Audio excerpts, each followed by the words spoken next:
It was a bright autumn morning, and the town hall in a small Midwest city was buzzing with excitement.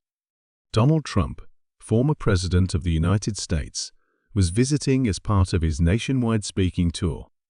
The event was billed as an opportunity for ordinary Americans to ask him questions directly, and the hall was packed with people of all ages. As Trump walked onto the stage, the crowd erupted in applause. Dressed in his signature navy suit and red tie, he waved and smiled, his larger-than-life presence filling the room. He began with a brief speech, touching on familiar themes: the economy, jobs, and the future of America. But this event wasn't about speeches. It was about the questions. The moderator, a local journalist, stepped up to the microphone. "Thank you, Mr. Trump. We'll now open the floor to questions from the audience."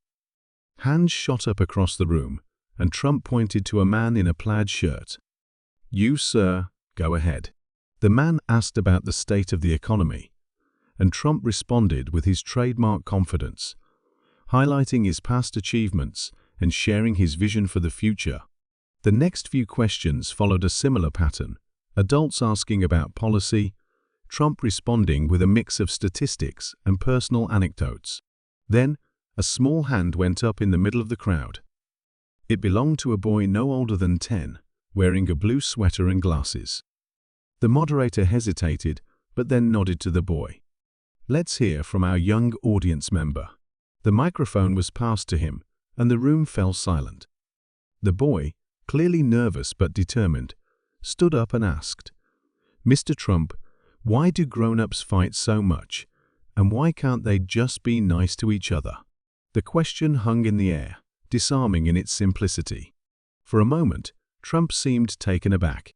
He paused, looking directly at the boy, and the crowd murmured softly, sensing the gravity of the moment. "Well," Trump began, his tone softer than usual, "that's a very good question. What's your name?" "Ethan," the boy replied, his voice barely above a whisper. "Ethan, that's a tough one," Trump said, nodding. "You see, sometimes grown-ups have different ideas about what's right and what's wrong. They argue because they care a lot about those ideas, and they think their way is the best way to help people. But you're absolutely right. We should try to be nicer to each other." The audience was silent, hanging on his every word. Trump continued, "When I was younger, I saw a lot of people arguing in business, in politics, and even in families. What I've learned is that being strong doesn't mean being mean. It means standing up for what you believe in, but also listening to others. That's something I've worked on, and it's something everyone can do better, including me." Ethan nodded, seeming satisfied with the answer. The crowd broke into applause, and Trump smiled, a genuine expression that softened his usually commanding demeanor. After the event, as Trump mingled with attendees, Ethan and his mother approached him. "Thank you for answering my question," Ethan said, holding out his hand. Trump shook the boy's hand warmly. "You're a smart young man, Ethan. Keep asking questions like that, and you'll go far." Ethan's mother chimed in. That meant a lot to him and to me. "It's not every day a child gets to ask such an important question." Trump nodded. "Sometimes it takes a child to remind us of the simple truths. Thank you for coming today." By the time the event ended, clips of the exchange between Trump and Ethan had gone viral.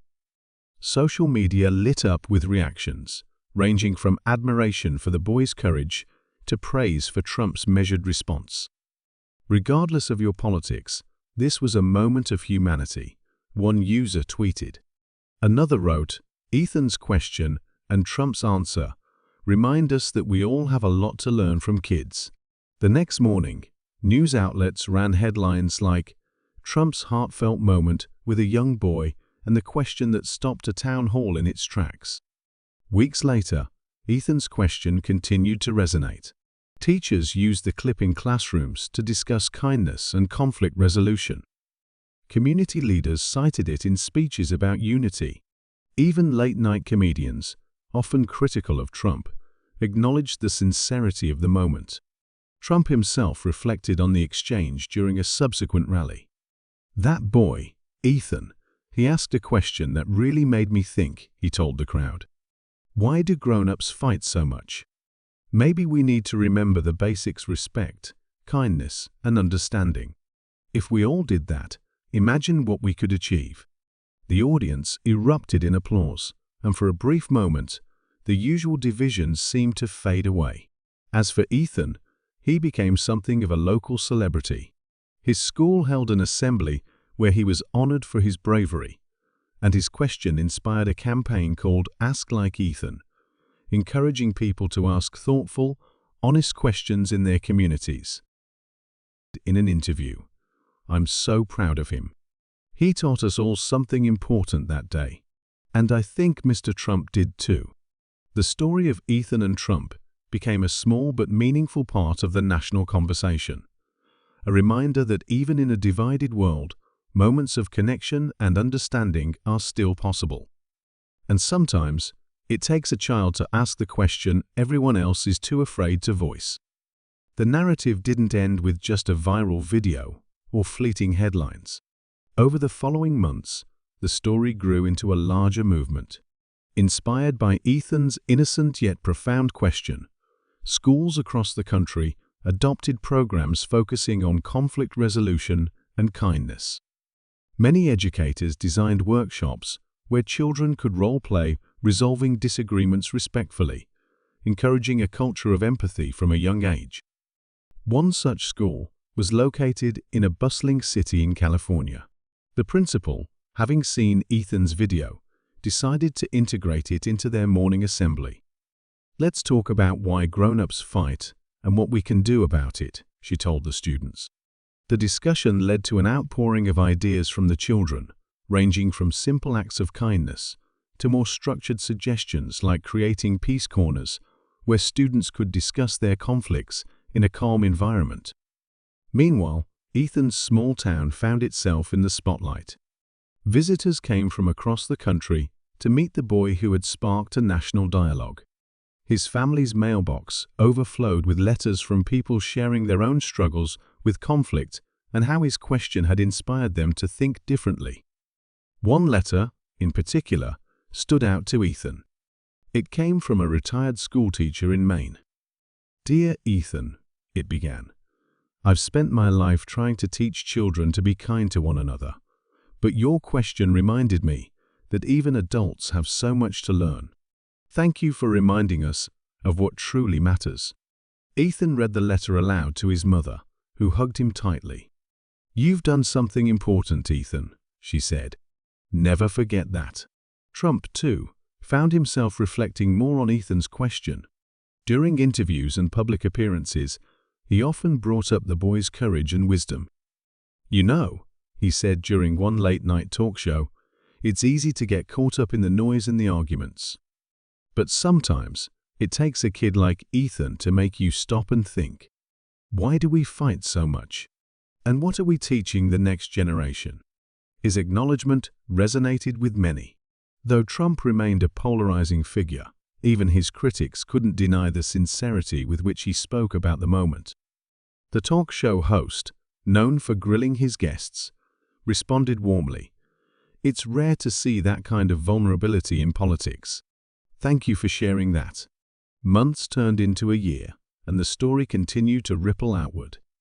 Non-profit organizations dedicated to fostering kindness and understanding sprang up, often citing Ethan's question as their inspiration. One such group, Bridges of Empathy, held events where people from opposing political or social viewpoints could come together, share their perspectives, and find common ground. Ethan was invited to one such event as a guest speaker. Standing on a stage, much larger than the one at the town hall, he nervously adjusted the microphone. "I'm just a kid," he began, eliciting laughter from the audience. "But I think if we all tried a little harder to be nice to each other, the world would be a better place." The audience gave him a standing ovation. Reporters covering the event described it as a powerful reminder that change often begins with the simplest of questions. Back in his small town, Ethan remained the same curious and thoughtful boy he had always been. But he now carried with him the knowledge that even the smallest voices can make a big impact. And while the world around him continued to grapple with its complexities, Ethan's question lingered, challenging everyone who heard it to strive for something better. As Trump said during another rally, Ethan reminded me and all of us that we can do better. And maybe, just maybe, we will.